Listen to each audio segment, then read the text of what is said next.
Okay, hello everybody. Welcome to today's brown bag presentation. I'm going to go ahead and get started. Just making sure my slides are good. And then share screen.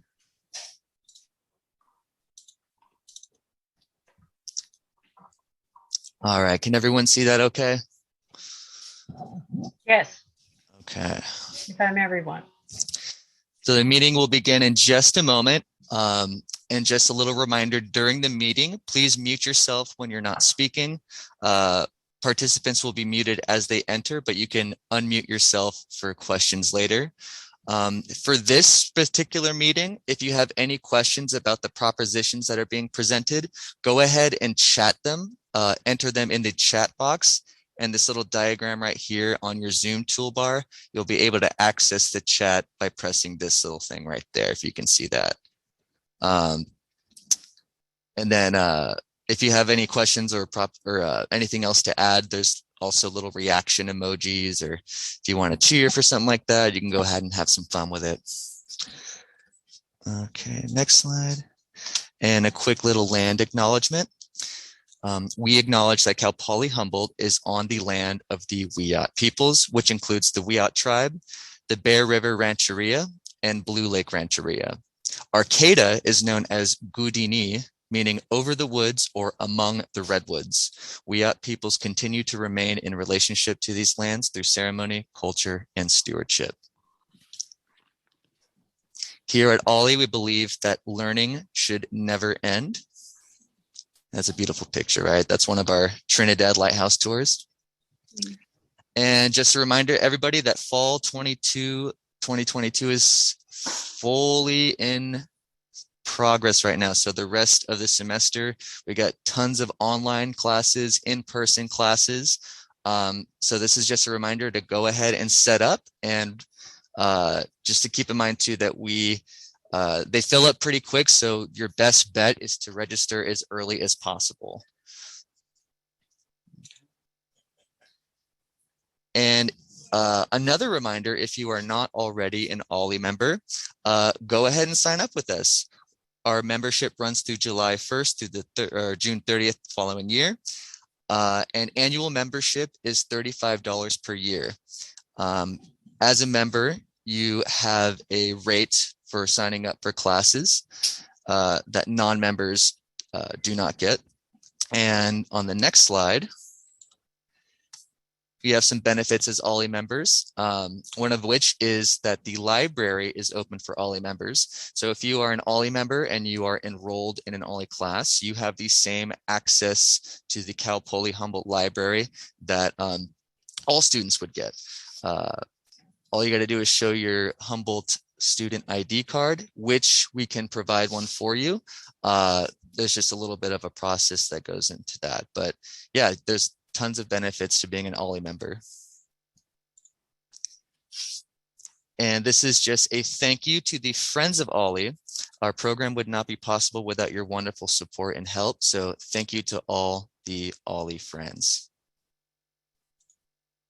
And without further ado, I'm going to start the presentation now. This is the statewide ballot measure for November, and this is presented by the League of Women Voters of Humboldt County. I'm going to turn it over to Jane to introduce us to everybody. So thank you very much. And I want to welcome you all. We have this every 2 years, or every time we're going to have an election, to let you have an opportunity to learn about the issues that are on the ballot. And they'll go through these issues one by one. And after each issue, you'll have the opportunity to ask questions. But we recommend you put your questions in the chat during that question and answer period. If you haven't put it in the chat, you can certainly raise your hand, but with the number of people here, we might not see you. So it's best to try to put it in the chat. Again, welcome. I want to thank the League for doing this, as they valiantly put all this together every year.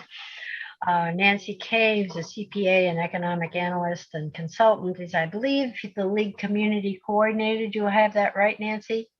We have actually a new community education director who's with us, and that would be Karen Price, and you'll introduce her in a minute.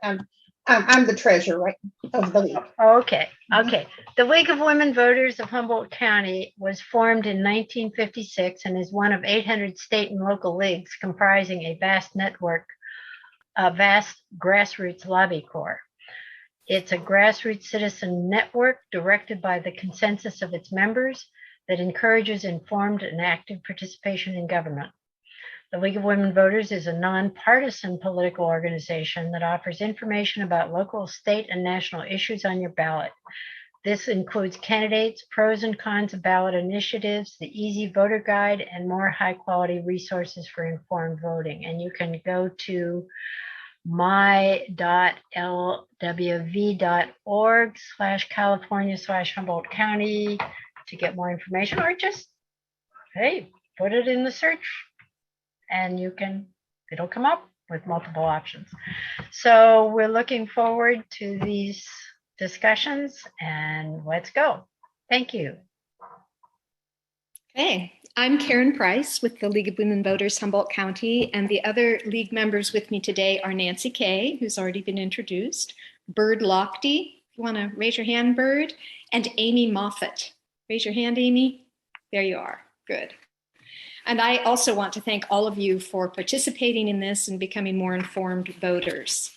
I want to remind you, as Jane already said, that the League of Women Voters is nonpartisan, and these presentations will be in line with that policy.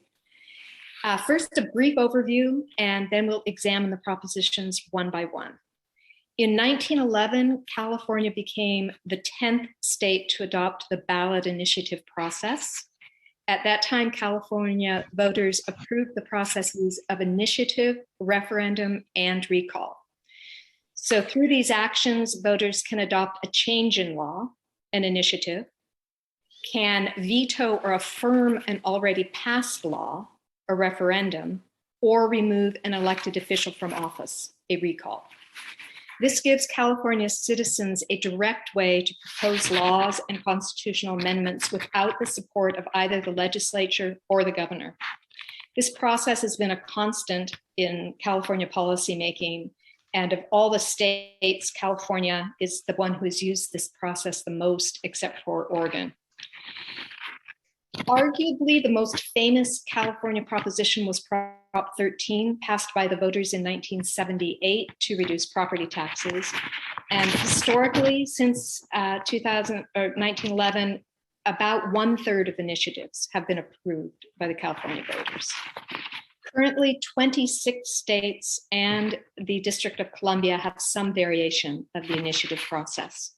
Again, as Jane already mentioned, the best source is probably the voter information guide for thorough information on the propositions, and that will be mailed to all registered California voters around October 10th. Before a petition is circulated for signatures, the California Attorney General's office has approved the legality of a proposition. But even once a proposition has been passed by the voters, it can still face challenges by the High Court. For instance, Prop 8 to ban same-sex marriage in 2008 passed the electorate, but was eventually overturned by the higher courts. So quickly, what is a proposition? What's an initiative? What's a referendum? An initiative is the process that allows voters to propose legislation and compel the legislature or the full electorate to vote on the measure. A referendum, on the other hand, gives the electors the power to reject or affirm an already passed initiative. Referenda are more rare than initiatives, but both are methods of direct democracy. The proposition is the actual proposed legislation that comes out of either the initiative or the referendum. An initiative or a referendum require 5% of the total votes cast for the office of governor at the last gubernatorial election. However, an initiative that involves a constitutional amendment requires 8% of the total votes cast. So there's a higher standard for petition signatures for a constitutional amendment.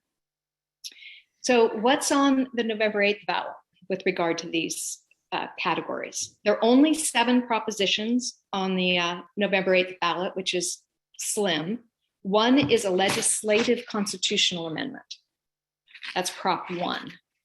2 are initiative constitutional amendments and statutes, which means that they both amend the Constitution and make changes to the law. That's Prop 26 and Prop 27. And 3 are initiative statutes that also put on the ballot by petition signatures. Those are Prop 28, Prop 29, and Prop 30. And finally, Prop 31 is a referendum of an already existing 2020 law that has not been yet enforced. So, little plug for voting by mail. It's safe, it's easy, and the major problems with vote by mail ballots are that people forget to sign the envelope or they drop the ballot into the box too late. And there are many drop boxes available. There are locations that are noted on your slide. Voting by mail is really, really easy. So now we turn to Proposition 1. And for that, I will ask Amy Moffat to give us a rundown.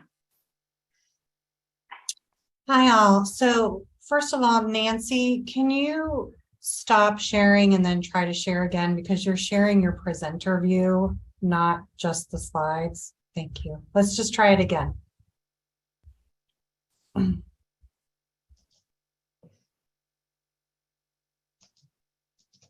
Is that the right one? There we go. Okay. Perfect. Thank you. Okay, so I'm going to talk about Prop 1. The question is, should we add the following wording to the California Constitution? And so it's going to read, the state shall not deny or interfere with an individual's reproductive freedom in their most intimate decisions, which includes their fundamental right to choose to have an abortion and their fundamental right to choose or refuse contraceptives. This section is intended to further the constitutional right to privacy guaranteed by Section 1 and the constitutional right to not be denied equal protection guaranteed by Section 7. Nothing herein narrows or limits the right to privacy or equal protection. Okay, so I'm going to go into this. What does this mean? So Prop 1 is changing the California Constitution. It's a legislative amendment to say that the state cannot deny or interfere with a person's reproductive freedom, and that people have the fundamental right to choose whether or not to have an abortion and whether or not to use contraceptives. Currently, the right to abortion is no longer protected by the US Constitution, but federal law does protect rights to contraceptives. Also currently, state law, we already have state law that provides right to reproductive privacy, and we have state laws that have some restrictions on abortions. This is not changing any of that. It's adding that wording to the Constitution. So if it passes, the California Constitution will be changed to include existing rights to abortion, contraception, and privacy. The issue is Californians already have abortion protections. Prop 1 would require the state to change its constitution. Prop 1 does not allocate any additional spending. In its fiscal year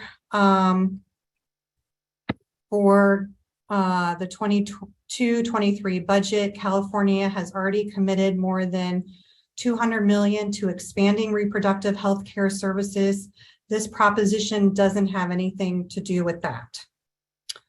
The fiscal effect, Prop 1 has no direct fiscal effect because reproductive rights already are protected by state law.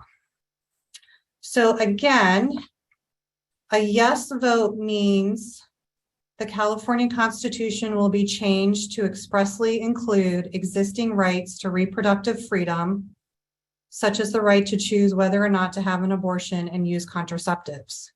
A no vote means the California Constitution would not be changed to include those existing rights to reproductive freedom. These rights, however, would continue to exist under other state law. Okay, so now I'm going to go into the pros and cons. So what do the supporters say? Supporters argue that Prop 1 will prevent California from going backwards on reproductive rights. By putting the right to abortion and contraceptive directly into the California Constitution, they say that reproductive health care will always be a medical decision, not a political one, no matter what party controls state government. Access to affordable, comprehensive reproductive health care, including abortion, allows people to plan their lives, protect their health, and achieve their dreams. Prop 1 protects access to the care that will give individuals and families the freedom to make those choices. And the supporters of Prop 1, it's a very long list, but here are some that are included. There is a Yes on One committee, the California Democratic Party, Planned Parenthood Affiliates of California, California Medical Association, the American College of Obstetricians and Gynecologists, SEIU California, Equality California, Governor Gavin Newsom, U.S. Senator Dianne Feinstein, U.S. Senator Alex Padilla, and other Democratic statewide elected officials, Senate President Tony Atkins, Assembly Speaker Anthony Rendon, and dozens of other Democratic legislators, Healthcare for All California, and the League of Women Voters of California. And just to clarify, we are doing community education right now, and the League also sometimes has advocacy. So they have a stand on this, but we are presenting a non-partisan education today. Okay, and financial support for the supporters. The contributors to official campaign finance committees include, that's also a very long list, but include Planned Parenthood of Los Angeles, lots of private individuals, some larger companies like Visa, Verizon, Anheuser-Busch, and then some other groups like Pachanga Band of Lucino Indians, Pharmaceutical Research and Manufacturers of America, and the California Conference of Carpenters. So that's not a full list, but just a few. Okay, now I'm going to get into the cons and what the opponents say. Opponents say that Prop 1 is unnecessary to protect reproductive rights in California, and it's written so broadly that it could face years of protracted court battles to clear up the language, costing the state millions of dollars in legal fees.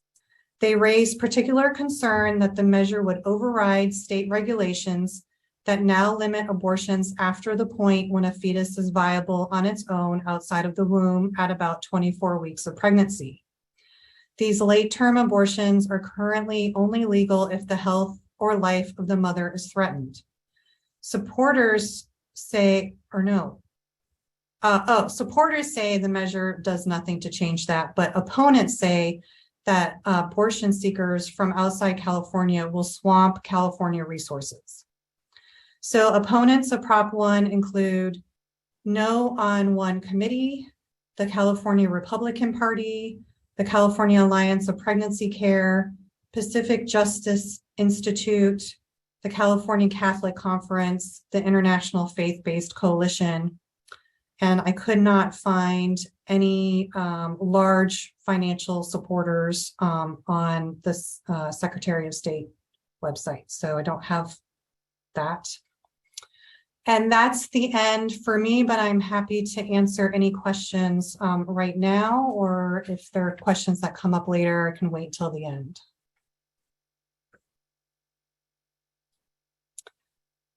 Okay, if there's no questions right now, I'm going to pass it on to Byrd Lochtie. Hello, everyone. I'm going to talk about Proposition 26. This is an initiative, constitutional amendment, and statute proposed by the people through the initiative process. Its title is Allows In-Person Roulette, Dice Games, Sports Wagering on Tribal Lands. The question, should California, A, increase the allowable gaming activities at American Indian-owned casinos, and B, allow betting on sports events at casinos and for horse racing tracks? The situation now is that the California Constitution and state law limit gambling, banning sports betting, roulette, and games with dice. Certain types of gambling are allowed, such as the lottery, card rooms, horse racing, and tribal casinos. The California Constitution and California statutes define what types of gambling are allowed in the state. Currently, the lottery, card rooms, betting on horse racing, and gambling in American Indian-owned casinos are allowed. Tribal casinos in California can offer poker, bingo, and other games, but sports betting, roulette, and dice games are illegal in tribal casinos and everywhere else in California. No dice games or Nevada casino-style gaming or betting on sports events is legal in California right now. The rules governing American Indian-owned casinos are set by individual agreements called compacts between the owner tribes and the state of California. Any revenue goes toward education, regulation, development of contracts, and payments to tribes that do not have a casino or have fewer than 350 slot machines. So, if passed, Proposition 26 would allow in-person sports betting, roulette, and dice games in tribal casinos, legalize in-person sports betting at 4 horse racetracks, allow private lawsuits against illegal gambling in some situations, allow tribal casinos and 4 privately owned horse racetracks to offer on-site betting on sports events like football games. It would prohibit betting on high school or California college sports, limits sports betting to those 21 and older, and imposes a 10% tax on net sports betting at racetracks. It would create a new fund for any revenue. It allows negotiations of any tax from betting on sports in casinos, determining in the compacts if the money will go to the new fund. And the tax revenue after regulations on sports betting would be divided 70% to state general fund, 15% for programs dealing with gaming and mental health research, and 15% to enforce gaming laws. It would also allow a person or entity to file a civil suit about a violation of the gaming law if the Attorney General fails to act, and those penalties assessed would go to the new fund. The fiscal impact is very difficult to predict because much depends on the agreements made between the casinos and the state and how much people will spend on gambling and betting. Potentially could generate tens of millions of dollars from the taxes collected and penalties for violation. It could possibly increase costs to regulate in-person sports betting, possibly reaching the low tens of millions of dollars annually. Some or all of these costs could be offset by the increase in state revenues. Increased state costs to enforce gambling laws, potentially reaching tens of millions of dollars, could be offset by increased revenue from taxes. So what does your vote mean? A yes vote means an expansion of legal gambling and betting in California.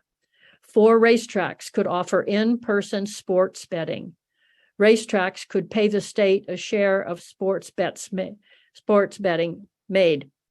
Tribal casinos could offer in-person sports betting, roulette, and games played with dice, such as craps, if permitted by individual tribal gaming agreements with the state. Tribal casinos would have to negotiate new compacts with the state to add these new types of gambling. Tribes would be required to support state sports betting regulatory costs at casinos. People and entities would have a new way to seek enforcement of certain state gambling laws, and it would allow private lawsuits to enforce certain gambling laws. The proponents of Prop 26 say that it would continue the 20-year legacy of allowing closely regulated gaming to support American Indian economies, providing vital services like healthcare, housing, infrastructure, and education to tribal members. They say it is the most responsible approach to authorizing sports wagering and would promote American Indian self-reliance. Say it would tax sports betting that would increase the state's revenue. They also say illegal gambling is often associated with drug trafficking, money laundering, loan sharking, and violent crime. Prop 26 establishes a streamlined process with the Department of Justice to help stop and prevent illegal gambling. Proposition 26 will not shut down a single legitimate business. Supporters include the Yes on 26, No on 27 Coalition for Safe, Responsible Gaming, YesOn26.com, the Wintun Nation, Temecula Band of the Lusino Mission Indians, Borono Mission, Band of Mission Indians, American Indian Chamber of Commerce, and the Federated Indians of Graton Rancheria. For the no vote, your no vote would mean sports betting would continue to be illegal in California. Tribal casinos would continue to be unable to offer roulette and games played with dice, and no changes would be made to the way state gambling laws are enforced. The opponents of Prop 26 say it would massively expand gambling in California for the benefit of only a few large tribal casinos, that it would leave casino workers unprotected from worker safety, wage and hour harassment, and anti-discrimination laws. It said that gambling is addictive and legalizing more types of gambling is bad for public health and safety. Opponents include No on 26, Taxpayers Against Special Interest Monopolies. Vote on NoProp26.org. National Veterans Foundation, California Senior Advocates League, and the American Federation of State, County, and Municipal Employees, Local 36 Management Chapter.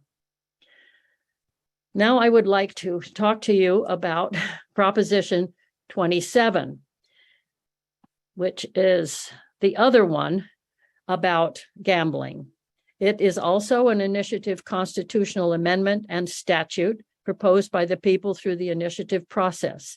The initiative measure amends a section of the California Constitution and adds sections to the Business and Professional Code and Government Code, just as Proposition 26 does. It's titled Allows Online and Mobile Sports Wagering Outside of Tribal Lands.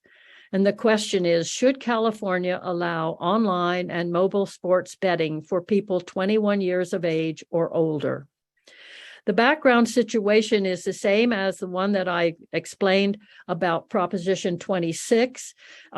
It does allow certain types of gambling in California, including Native American casinos. Currently, sports betting and online betting are not allowed. So what would Proposition 27 do?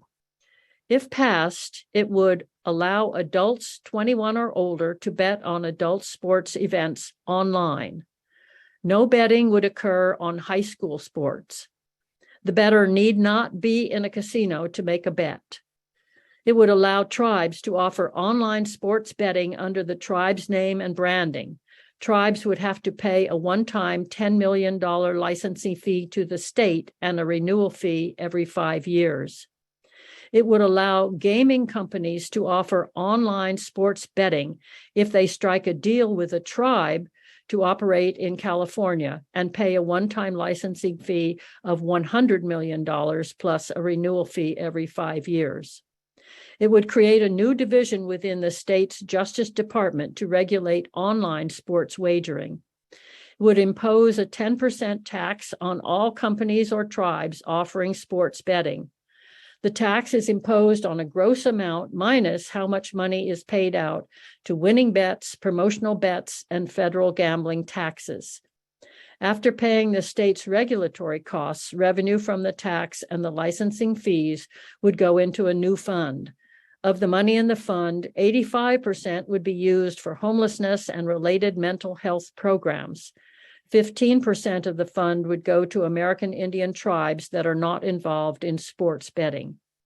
None of the revenue or licensing fees would be included in the state's general fund for the purpose of allocating money to programs such as public education. The fiscal impact, again, as with Prop 26, the impacts on both state and local governments are very difficult to predict because they depend on variables such as the number of entities that offer online betting, the renegotiation, if any, of tribal compacts caused by offering online betting, and the number of people that engage in online betting. There is potential for increases in state revenue reaching from hundreds of millions up to 500 million each year. There will be increased regulatory costs estimated to be in the mid-tens of millions of dollars each year. Some or all of these costs would be offset by the payment sports betting operators must pay to the state for regulation. So what does your vote mean? A yes vote will mean an expansion of gambling to allow adults 21 or older to bet online on adult sports events. Tribes would be allowed to offer online sports betting under the tribe's name and branding. They would have to pay a one-time licensing fee and a renewal fee every 5 years. Gaming companies would be allowed to offer online sports betting if they strike a deal with a tribe to operate in California and pay a one-time licensing fee of $100 million plus a renewal fee every 5 years. A new division would be created within the state's Justice Department to regulate online sports wagering. A 10% tax would be imposed on all companies or tribes offering sports betting. After paying the state's regulatory costs, revenue from the tax and the licensing fees would go into a new fund. Of the money in the fund, 85% would be used for homelessness and related mental health programs. 15% would go to American Indian tribes that are not involved in sports betting. None of the revenue or licensing fees would be included in the state's general fund for the purpose of allocating money to programs such as public education. A no vote means sports betting. Oh, excuse me. I'll give you the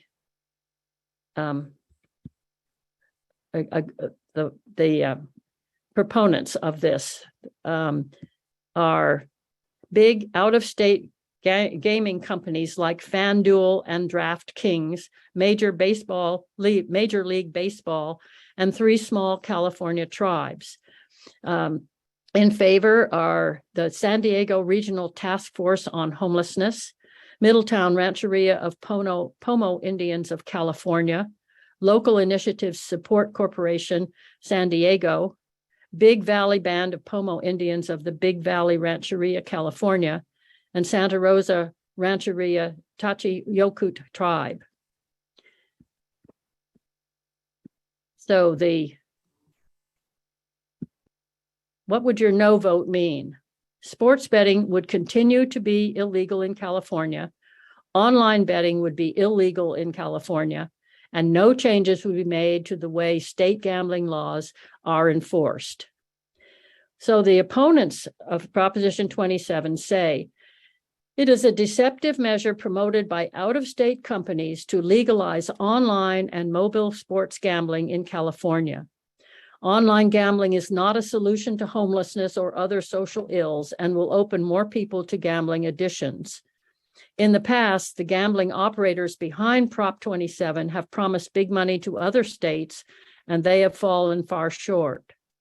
This is one of the largest expansions of gambling in California history, but it has no person age verification to prevent minors from gambling online. Opponents. There are over 60 California tribes, including local Wiyot, Bear River, and Blue Lake, 7 homeless advocate groups, over 30 political groups, including the California Republican Party and the California Democratic Party, over 40 business groups such as chambers of commerce, over 60 state and local elected officials, numerous other groups from education, mental health, social justice, labor, public safety, veterans, seniors, and faith communities. Signing the arguments against this are the Tribal Alliance of Sovereign Indian Nations, Iona Band of Miwok Indians, Salvation Army of San Bernardino, California Nations Indian Gaming Association, Alpha Project for the Homeless, and the Blue Lake Rancheria of California. Now I'd like to show you a, Nancy, can you put up the comparison, please? I know you've gotten a lot of information and a lot of it sounds as if it's conflicting. So we put together this chart for you so you could compare the two propositions. First thing, sports betting. In sports betting allowed at casinos from Proposition 26. Online sports betting allowed in the state in partnership with tribes in Proposition 27. Limitations. Proposition 26, no high school or college games. Proposition 27 only limits high school games. The tax rate, 10% for both, and with different division of how the money would be allocated. Revenue estimate, tens of millions of dollars for 26, hundreds of millions of dollars for 27. And the money going to the Proposition 26 for the general fund, 15% for programs dealing with gaming, mental health research, and 15% to Department of Justice for enforcing gaming laws. And 27, after casino oversight, 85% to fight homelessness and gaming addiction, 15% to tribes without sports betting. Supporters for 26, 29 tribes, other community groups, yes on 26. For the support of Proposition 27, DraftKings, FanDuel, BetMGM, Wynn Resorts, and 3 small tribes.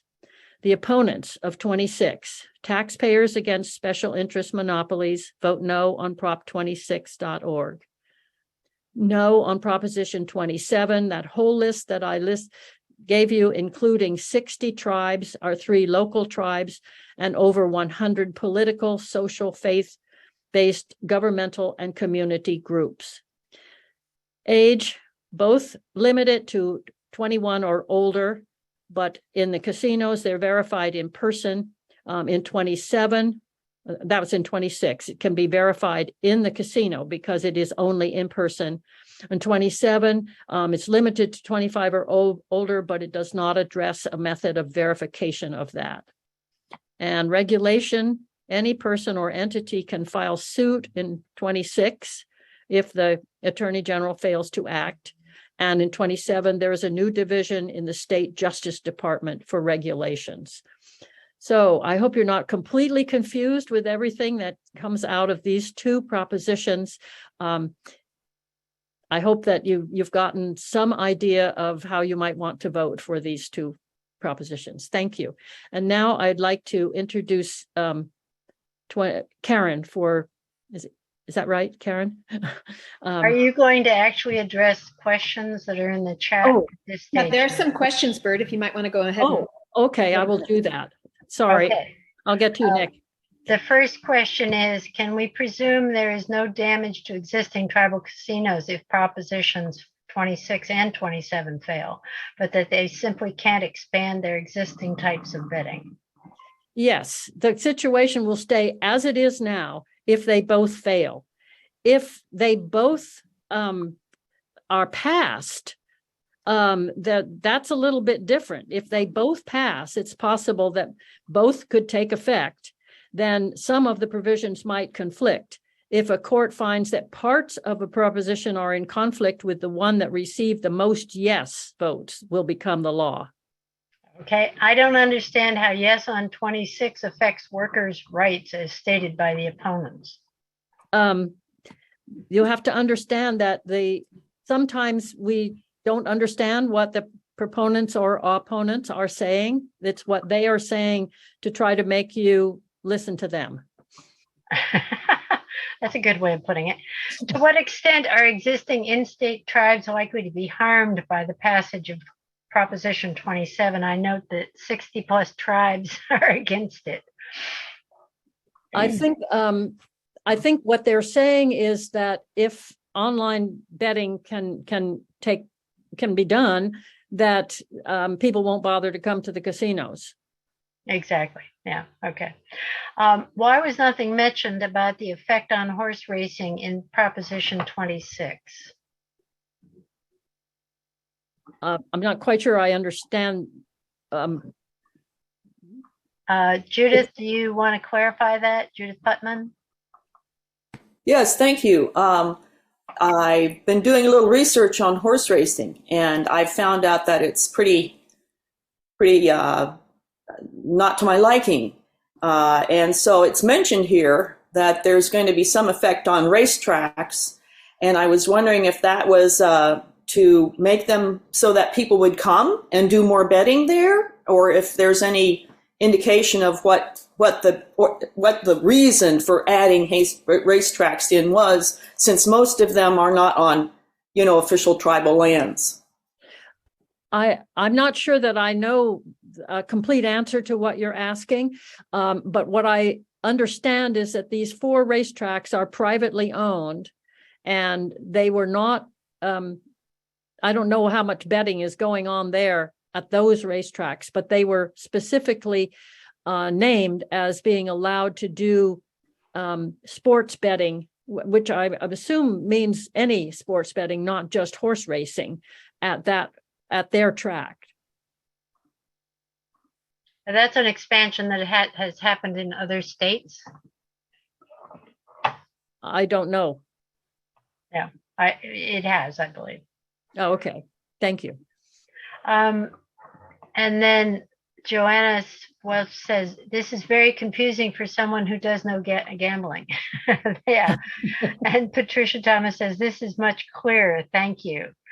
Yeah, it's complicated, and you have to decide whether you want to expand, with Proposition 26, right? Whether you want to expand their options for more in-person gambling or not, and expand it to horse tracks if you want to simplify this. And Proposition 27 puts it in the hands of everybody that they can do online gambling. That would clearly damage our local casinos.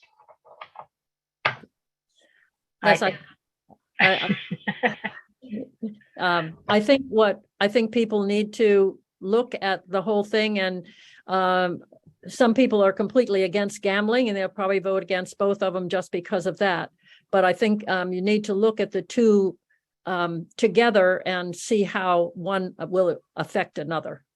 There's another question. Do you know why 2 gambling propositions are on this year's ballot? Did one come first and then the second to defeat it?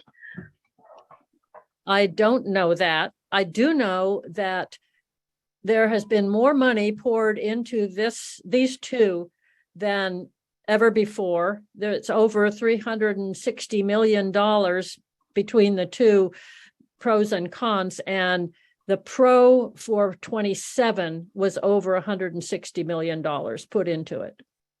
Yeah, they want the big companies want to make a lot of money. Yes. Sorry, I shouldn't ad lib. Any other questions? No. Kim Shanks says very helpful. Thank you. Thank you. All right, now it's Karen. You're going to be talking about Proposition 28. I am. Proposition 28, I think, is a bit simpler than what Byrd just described.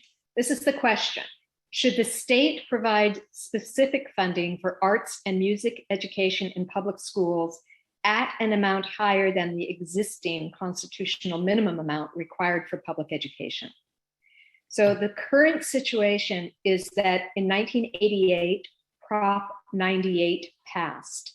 This mandates that California spend a minimum state budget on K-4 calculated. However, there is currently no guaranteed source of annual funding for arts and music education in K-12 public schools.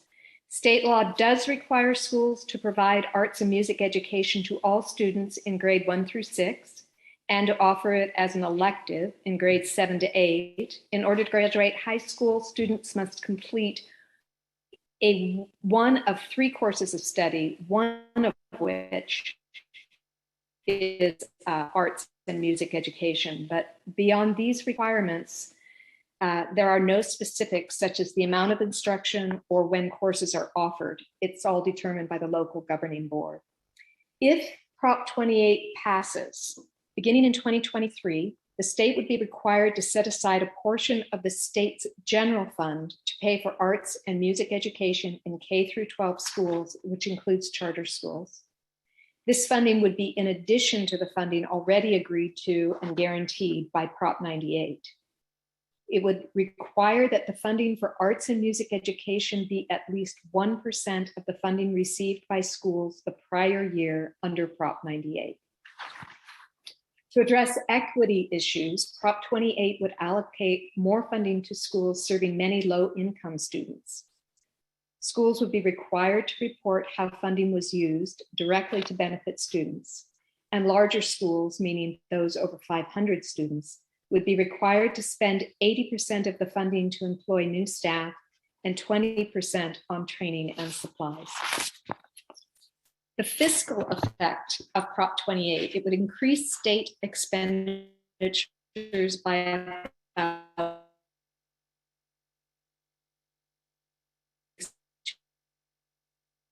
so a yes vote on 28 means that the state would provide additional funding specifically for arts education in the public schools.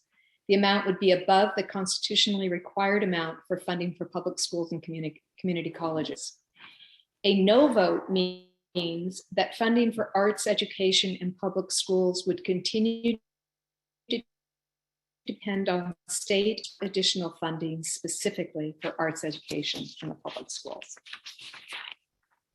Supporters say arts and music education can improve a student's personal and academic life. Only 1 in 5 schools have a dedicated teacher for arts and music programs. Arts and music are often the first programs to be cut when funds are low, and Prop 28 does not raise taxes. Supporters for Prop 28 include the California for Arts and Music in Public Schools, the California Teachers Association, the California State PTA, the Los Angeles Unified School District, the California Democratic Party, the California Community Foundation, Service Employees of California. Financial support is from Fender Musical Instruments and Austin Bootner, who's the former LA Unified Superintendent. There is, as of this point, no organized opposition to Prop 28. However, there are some editorials and analysts who've come out saying that since Prop 28 would be funded by the State of California General Fund, this would limit the state fund's ability to be available for other spending. The League of Women Voters California has come out as neutral on this proposition because while supporting a high quality public education and recognizing the importance of arts and music education, Prop 28 would make decisions about budget expenditures through ballot measures, which reduces the flexibility of legislators to react to future needs. It would also make less revenue available to other important state priorities like climate change, healthcare, and housing. Earmarking funds in this way limits the ability of local school boards to respond to local needs. In addition, Prop 28 has extensive reporting requirements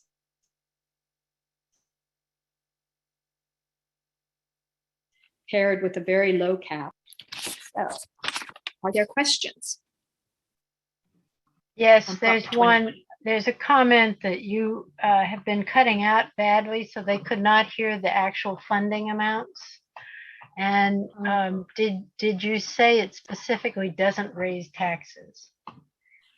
It does not raise taxes, but it comes from the general fund, which would be 1 billion. Estimate is 1 billion from the general fund, in addition to Prop 98, which already passed in 1988. Can you hear me now? Yeah, you break up occasionally. So yeah, I have. So I'm kind of on the edge, and my internet does that sometimes. I apologize. Can you actually So hear? no, it does not raise taxes. It does not raise taxes. Okay. Can you really restate the funding amounts? Because that was broken up. Sure. The fiscal effect is that Prop 28 would increase state expenditures by about $1 billion per year over and above existing constitutional requirements. And that would come out of the California General Fund. Okay. So that's the impact. That's the impact. Thank you. Any other questions? Okay, and I will talk about the. Okay, I think I'm going to turn it over to Nancy. Yes, thank you. Proposition 29 requires on-site medical professional at kidney dialysis clinics and establishes other state requirements. It's an initiative statute. So the broad question is, should outpatient dialysis clinics be required to have a physician, nurse practitioner, or physician assistant on site at all hours when patients are being treated? And should they be required to provide various clinic-related information to patients and to the state? So that's a summary of really 6 parts to this proposition, 6 questions. The 6 questions could be broken down to: should kidney dialysis clinics be required to have a licensed physician on site during all treatments? That's the first question. The second question is, should the dialysis clinics be required to report infection-related information to the California Department of Public Health? Third question, should the California Department of Health charge a penalty if clinics do not report required information? Fourth, should permission from the California Department of Health be required before a clinic closes or substantially reduces its hours? Fifth, should clinics be prohibited from refusing care to patients based on sources of payment? And sixth, should dialysis clinics be required to list all physicians who own at least 5% of the clinic? Now, the Proposition 29 is the third in a series of 3 propositions related directly to dialysis clinics. In November of 2018, we had Prop 8, and it sought to cap the profits of private dialysis clinics. It was defeated by 59.9%. And last election in November 2020, we had Prop 23, which is almost identical to this proposition, but it was also defeated by 63.4%. When I say almost identical, I listed 5 questions. There's only one new question, and which is, should the dialysis clinics be required to list all physicians who own at least 5% of the clinic? Virtually everything else is word for word from Prop 23 from 2020. So, and for background information, in California, nearly 80,000 people undergo dialysis treatment for end-stage renal disease and must receive dialysis to survive. We have approximately 600 licensed dialysis clinics operating in California. We have 2 multinational for-profit corporations who own or manage nearly 3/4 of those. Most dialysis is paid for by Medicare and Medi-Cal. And these government programs pay a fixed rate established by regulation, and they're very close to the cost of the treatment. A group insurance and individual insurance companies also cover dialysis with payments rates negotiated with those providers. And this includes many of our government employees and our retirees, government retirees. On the average, those rates are multiple times higher than those paid by Medicare and Medi-Cal. So if this proposition goes into effect, the fiscal impact would be that the requirement to have a doctor on site during all treatment would increase each clinic's annual cost by several hundred thousands of dollars. And the legislative analyst has suggested that the clinics could respond in one of 3 ways or a combination, but they could negotiate increased rates with payers. And that would mostly be with the private insurance companies and perhaps to some extent with Medi-Cal plans. Then the clinics could also operate just making lower profits. Or the clinics could close some of their clinics. And according to this proposition, if they did do that, this would require that the California Department of Public Health give permission for those clinics to close. And the legislative analysts also suggested that there could be any combination of those alternatives. Prop 29 would therefore increase healthcare costs to state and local governments due to the increased Medicare costs and certainly the increased retiree health coverage. The new data reporting requirement for the California Department of Health would not significantly increase costs. And if they did, those costs would be likely passed on to the clinic's annual licensing fees. So supporters say, and let's just go there, that dialysis is a dangerous procedure, and whether in a wealthy neighborhood or a poor, rural, Black or brown community, if something goes wrong, a doctor or highly trained clinician should be nearby, or if not available, at least by telehealth. Dialysis patients are prone to infection that can lead to more serious illnesses or even death. Better reporting of infections will allow problems to be identified and solved to better protect the patient. All dialysis corporations will be prohibited from discriminating against patients based on insurance type. Requiring approval from the state before closing clinics or reducing services will protect patients' access to dialysis treatment, particularly for patients in rural communities. Many for-profit dialysis clinics are operating as joint ventures with physicians, a potential conflict of interest. Reporting of physicians' ownership interests will allow patients to make informed decisions. Big dialysis corporations make billions of dollars annually. The average profit margin is nearly 6 times as high as the average profit margin for US hospitals. 2 major dialysis corporations spent $561 million in 2020 to protect their profits and defeat Prop 23. Why are they spending so much? Now, these supporters include Californians for Kidney Dialysis Patient Protection, the California Democratic Party, SEIU with United Healthcare Workers West, and the California Labor Federation. And the financial support, when you look to try to follow the money, about 7 million, of the reported contributions primarily came from the SEIU healthcare workers. They're the driving financial support on this. Opponents say, due to costly requirements, Prop 29 would force community dialysis clinics to cut services or close, threatening access to care and putting lives at risk. California's dialysis clinics have high ratings for quality and patient satisfaction. Every dialysis patient in California is under the care of their own kidney doctor, and treatments are administered by specially trained nurses and technicians. It makes no sense to also require a physician administrator on site full-time who will not be involved in providing care.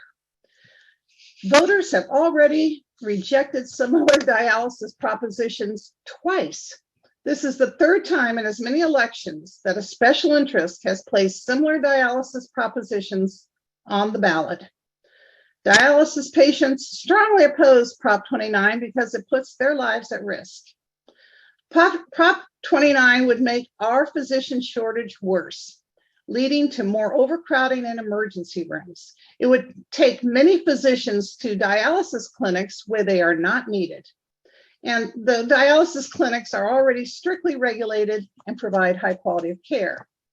Now, the groups that are opposing this proposition are the Republican Party of California and Devada Inc. and Fresenius Medical Care. Those are the 2 major dialysis clinics that own 74% of the clinics operating in California. So the American Nurses Association, California opposes. American Academy of Neurophagy, boy, we know the word. Physician assistants oppose it. LA Times, Santa Rosa Press Democrat, San Jose Mercury News oppose. California Medical Association, California Taxpayers Protection Committee, National Hispanic Medical Association oppose. Our financial support, mostly it comes from DaVita Inc. and Fresenius Medical Care, those two major dialysis clinics. They make up, again, 75% of the for-profit dialysis clinics, and there's also a $15,000 contribution to the Republican Party coming out of this committee to support or to oppose. So does anyone have any questions? Truly, if you remember from last year, this is virtually verbatim. Okay, then I will move on to a second proposition, Proposition 30, which is it will provide funding for programs to reduce air pollution and prevent wildfires by increasing tax on personal incomes over 2 million, initiative statute. So should the tax rate on personal income above 2 million be increased by 1.75%, and this new revenue generated be dedicated to zero emission vehicle subsidies, zero emission vehicle infrastructure, and or such as electric vehicle charging stations, and wildfire suppression and prevention programs. So most of the revenues from California personal income tax goes to education, prisons, healthcare, and other public services. But transportation is the state's largest source of greenhouse gas emissions. Wildfires are the second source. California already has some programs to help limit greenhouse gas emissions that contribute to climate change. Right now, California has programs to promote zero emission vehicles, ZEVs. Example, ZEVs include electric cars and hydrogen fuel cell cars. Other state programs include ride-sharing companies such as Lyft and Uber to increase their number of ZEVs. The state also gives some funding to help households, businesses, and government agencies to buy new ZEVs and install charging stations. Electric vehicles remain too expensive for many Californians, and charging stations infrastructure is limited. Right now, California has the responsibility for wildfire response and prevention for about 1/3 of the state, the federal government and local agencies being responsible for the others, or the rest of the state. In 2020, wildfires emitted the same amount of greenhouse gases as over 24 million cars. They emit more than California's power plants. So what will this proposition do? It will require taxpayers with annual incomes of over 2 million to pay an additional 1.75% on their incomes above 2 million.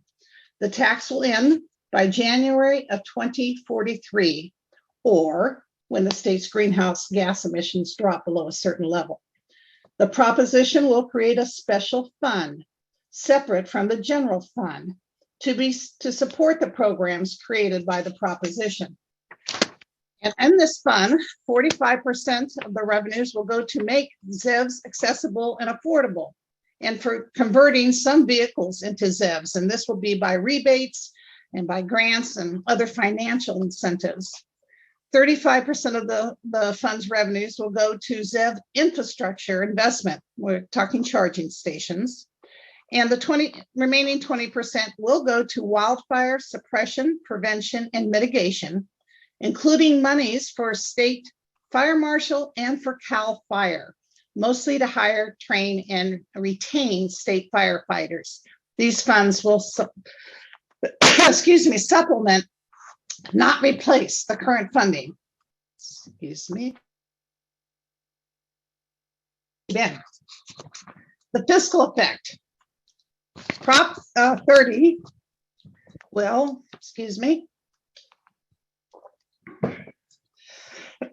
will increase state revenues by 3.5 to 5 billion annually, depending on the economy and the stock market. Current state funding for ZEV programs will increase by 2.8 to 4 billion annually. Current funding for wildfire response and prevention will increase by 700 million to 100 billion annually. Now the state spends about 2 to 4 billion. Additional ZEV funding programs could impact the number of ZEVs purchased. However, this may be moot in the long run, because on August 25th of 2022, just about 6 weeks ago, the California Air Resources Board and Governor Gavin Newsom approved the California 2035 EV mandate. This is a bold rule requiring zero emission vehicles, ZEVs again, to make up 100% of new car sales in the state by 2035. There is potential savings to state and local governments for costs relating to firefighting if the new funded activities reduce the severity of wildfires. There is potential that some taxpayers will work to reduce their tax liability to slide under the $2 million threshold, thereby reducing tax revenues.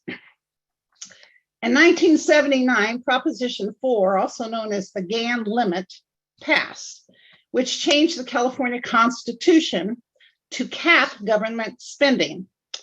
In recent years, the state has reached that cap.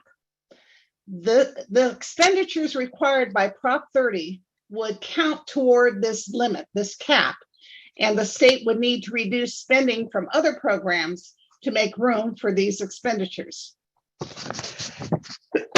So what supporters say, the need to make significant reductions in greenhouse gas emissions is clear. Existing programs are insufficient to address California's poor air quality, which is largely caused by automobile exhaust and wildfire smoke. The state is doing a lot to reduce harmful emissions, but the budget, even with the governor making the commitment that he has, is insufficient to address these problems. Prop 30 would make electric vehicles more affordable and would create well-paying green jobs. Prop 30 would fund critically needed programs to prevent catastrophic wildfires and protect homes. Strict accountability would ensure that these funds are spent as intended. The initiative includes thoughtful proposals for moving to electrify our transportation, including incentives and education, requirements for improving charging infrastructure for all road vehicles, and improving the electric grid to meet the increased demand of the electric cars. Now, the proponents for this, a huge contributor and supporter is Lyft. This is that, if you recall earlier, I said that right now, those type of companies, the transportation type of companies, are required to be changing over to a certain percentage of electric vehicles. And so that's already in the works. So Lyft would like to have some support on that. California Democratic Party is also supporting this. Various labor unions, primarily the electrician workers PAC, is supporting it. American Lung Association, the San Francisco Chronicle and Bay Area Reporter, California Environmental Workers, and Clean Air California. So we have about 15.6 million in reported contributions. 15 million of that came from Lyft. So opponents say, making decisions about budget expenditures through ballot measure is not good policy. It reduces the flexibility of our legislators, and they need to be able to react to future needs. In some cases, this could cause a problem because of the huge size of the programs could force deep cuts in basic state programs like school funding, healthcare, childcare, and housing assistance due to that GAN limit that I described earlier. California is already spending more than $50 billion for a multi-year climate investment, including $10 billion just for the ZEVs. Prop 30 is Lyft's attempt to get taxpayers to help foot the bill for the current requirement to increase the number of ZEVs they use. Prop 30 would push the top earner rate to 15.05%, which is much higher than other states, most of which have income tax rates in the single digits. The state's dependence on wealthy residents' income, which is often tied to investment in the stock market, creates tremendous instability for the budget. Prop 30 could also drive investors who fund high-risk technologies out of the state. And a lot of the air pollution in Southern California could be eliminated by spending transportation dollars on freeway improvements to reduce traffic jams. Governor Gavin Newsom is against this bill. He says that Prop 30 is a special interest carve-out, a cynical scheme devised by a single corporation to funnel state income tax revenue to their company. Californians should know that this year, our state has committed $10 billion for electric vehicles and other infrastructure. The California Teachers Association is against this. The Republican Party is against this. The Los Angeles Times and Mercury News is against this. The Chamber of Commerce and the Howard Jarvis Taxpayers Association. So they have about 11 million in contributions to defeat this. And they are mostly from a variety of investment firms. And from other wealthy individuals as well. Are there any questions on this proposition? No? Okay. There's a question, Nancy, about is the 2 million gross income or just a net? They're talking about the gross income. You're netting out the cost of the programs? No, if a person has personal income, they can take if it's gross income over 2 million without deductions, or is it net income after deductions? It is their taxable income. Then So that's that net would be income after deductions. Okay. Yes, and including all sources. So anyway. And then there's a general question. The initiative process seems to have gone nuts. Multiple ballot items on gambling and dialysis. You can't trust anything stated on the issues, as there are many parties with their interests at stake who are very slick on how they present issues. What is being done to reform this and make the process more transparent? That's an overall question. Well, all I can tell you is that our process allows a certain number of signatures on a petition, and as long as it passes the legality, the first blush of legal issues, because there's second legal issues that happen often after they're passed, that's the way we go about it. And I don't know of any process right now to improve it. I know it's popular. I think there's only one other state that even comes close to tying us with the number of propositions we do every year. So yeah, you just have to read. And again, as the league will tell you, follow the money. I think that going to the Secretary of State's website and then drilling into the supporting committees and whatnot, and drilling into their major donors, because that's all reported. That's the Federal Fair Practices Corporation. You have to report your donors, and that's very illuminating. So is that helpful? And of course, you have a role as the league in trying to clarify this for us. So it's wonderful. Thank you. We try. Okay, and so next we'll have Karen, and she's going to talk about our last proposition. Thanks. I hope you can hear me this time. I rebooted. That's all I can do. I apologize if I'm cutting in and out. So Prop 31 is the only referendum on the November ballot. And the question is, should a law banning the sale of flavored tobacco products and passed by the legislature and signed by the governor in 2020 be enforced? Current situation is that in August 2020, Senate Bill 793, SB 793, which prohibited in-store retailers and vending machines from selling or possessing flavored tobacco products with the intent to sell, passed the legislature and was signed into law. The current proposition is a referendum asking that the law already passed by the legislature and signed by the governor be approved by the voters. SB 793 did not go into effect because a petition to demand a referendum on the law qualified for the ballot. When a referendum on a law qualifies for the ballot, the law does not go into effect until the voters decide to approve it. So if it passes, the law passed in 2020 would go into effect, banning flavored tobacco products for sale, including flavored juices, which can be used to vape, menthol cigarettes, chewing tobacco, and flavored cigarillos. Interestingly, this law excludes hookah and hookah lounges, as well as premium cigars, which are handmade, not mechanized, and costing at wholesale at least $12 a cigar. It applies to all in-store retail purchases and vending machine purchases. So a yes vote approves and a no vote rejects the 2020 law prohibiting the retail sale of certain tobacco products. The fiscal effects are difficult to gauge. Last year, the state's tobacco taxes raised about $2 billion.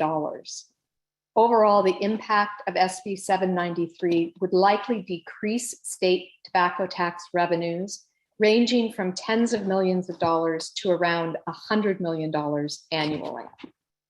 The money is currently used for healthcare programs, including Medi-Cal, tobacco control efforts, and early childhood development. The wide range in this estimate is because the response by tobacco consumers is uncertain. They may buy other forms of legal tobacco, in which case tobacco revenue will not decrease much. Any impact on state and local healthcare programs is also unknown. Reduced tobacco use may decrease the need for treatment for tobacco-related illnesses, but it could also increase lifespan, leading to more healthcare costs in the long run.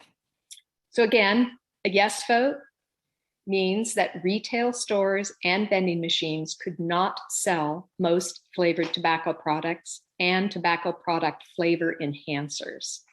A no vote means that retail stores and vending machines could continue to sell flavored tobacco products and tobacco product flavor enhancers as allowed under federal, state, and local rules that currently exist. So supporters of Prop 31 say that it will help decrease smoking rates, especially among youth, because 80% of kids who have used tobacco started with a flavored tobacco product. Protects our youth by ending the sale of candy flavored tobacco products that lure kids into lifelong addiction to nicotine. Prop 31 prevents big tobacco from causing more harm to Black communities that tend to buy menthol flavored tobacco products.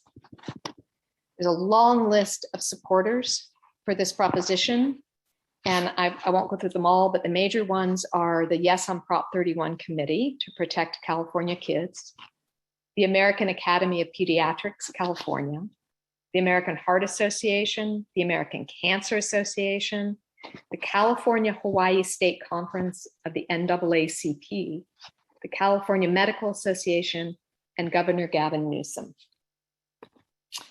The opponents say that Prop 31 is simply another form of prohibition, that it prohibits tobacco sales to adults because tobacco products are already illegal to sell to anyone under 21 years of age. They say that Prop 31 will drive more tobacco sales into illegal smuggling and the underground market, leading to more neighborhood crime. Opponents also say that Prop 31 goes too far in banning some products that the FDA currently allows, which will cause people to buy other tobacco products that are more harmful. And Prop 31 could cost taxpayers $1 billion over 4 years. The listed opponents of Prop 31 include California Hispanic Chamber of Commerce, Michael Ganest, who's the former director of the California Department of Finance, the California Taxpayer Protection Committee, the Central Valley Business Federation, the Cal Asian Chamber of Commerce, and the California Coalition for Fairness, which is campaigning to repeal SB 793. The major donors, which is no surprise, to oppose Prop 31 are Philip Morris USA and RJ Reynolds Tobacco Company. I don't have a list of financial supporters for 31. It wasn't up when I checked. It's probably there now. So the league does support yes on 31. They've come out with a position on that. Any questions on Prop 31? There aren't any in the chat at the moment. Okay. Anybody else? All right. And I think we will move on to our closing, which you can see up on your screen. And these are quick tips from the League of Women Voters on how to evaluate a proposition. And we would strongly encourage you to take these to heart, because each individual voter needs to examine these propositions with regard to their own value system. So the first one, actually what's on the screen is a little different from what I'm going to say, but it ends up in pretty much the same place. Examine what the measure seeks to accomplish. Do you agree with those goals? Is the measure consistent with your ideas about government? And do you think that the proposed changes will actually make things better? This is what Nancy was already saying, follow the money. Who are the real sponsors and opponents of the measure? You can check where the money's coming from on Voters Edge California, and that website is just votersedge.org. We'll have everything up there. Is the measure well written? Will it create conflicts in the law that may require court resolution or interpretation later? Does the measure create its own revenue source? Does it earmark, restrict, or obligate government revenues? If so, weigh the benefit of secure funding for this measure against the cost of reducing overall flexibility in the budget. And that's the primary issue with propositions in general, right there. Does the measure mandate a government program or service without addressing how it will be funded? Does the measure deal with one issue that can be easily decided by a yes or no vote? Or is it a complex issue that should be thoroughly examined in the legislative arena? If the measure amends the Constitution, like Prop 1, consider whether it really belongs in the Constitution. Would a statute accomplish the same purpose? All constitutional amendments require voter approval. What we put into the Constitution would have to come back to the ballot to be changed.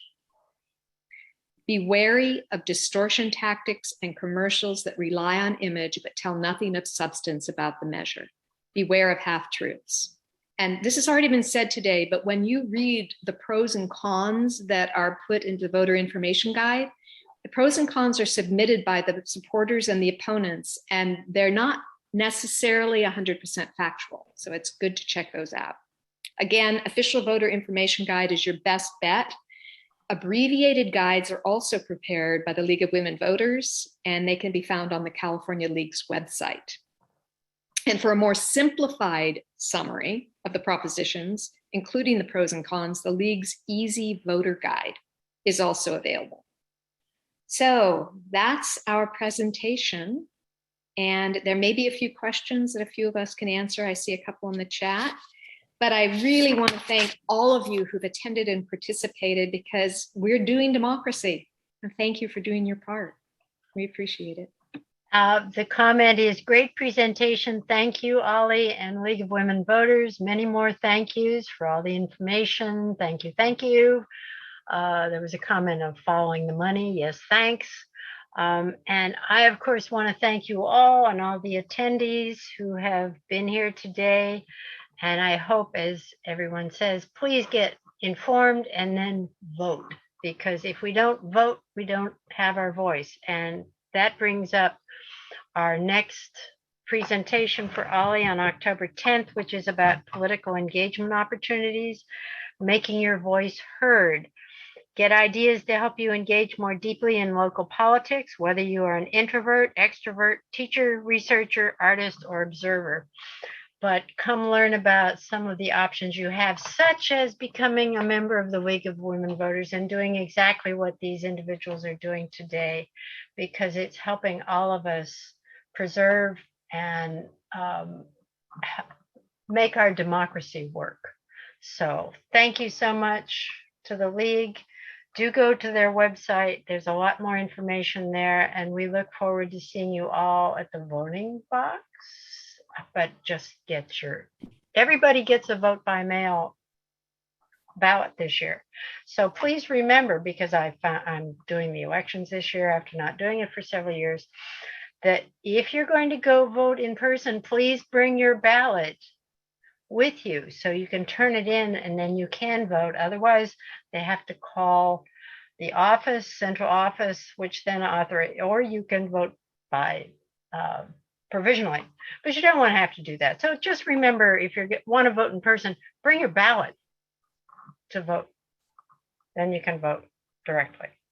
All right. Thank you, everybody. We look forward to seeing you next week and hope you continue to engage. Thank you to the League, as ever.